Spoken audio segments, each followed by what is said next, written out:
Hello viewers, welcome to సాధ్వి శాస్త్ర vlogs. Visakhapatnam Kancharapalem DMart ఎదురుగా కొండపైన ఇందిరానగర్ లో ఉన్న సుబ్రహ్మణ్య స్వామికి చైత్ర పూర్ణిమ మహోత్సవాల సందర్భంగా విభూతితో అర్చన చేస్తున్నారు.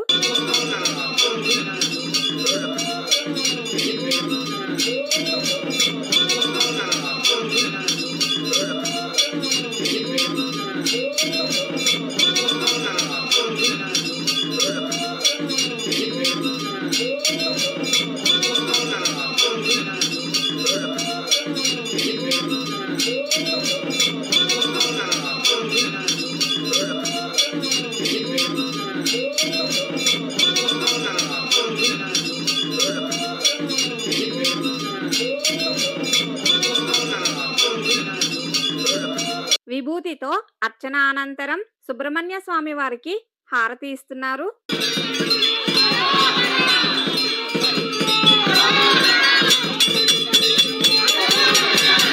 ఈ వీడియో కనుక నచ్చినట్లయితే లైక్ చేయండి, షేర్ చేయండి, కమెంట్ చేయండి అండ్ సబ్స్క్రైబ్ చేసుకోండి. ప్లీజ్ సబ్స్క్రైబ్ చేసుకోండి.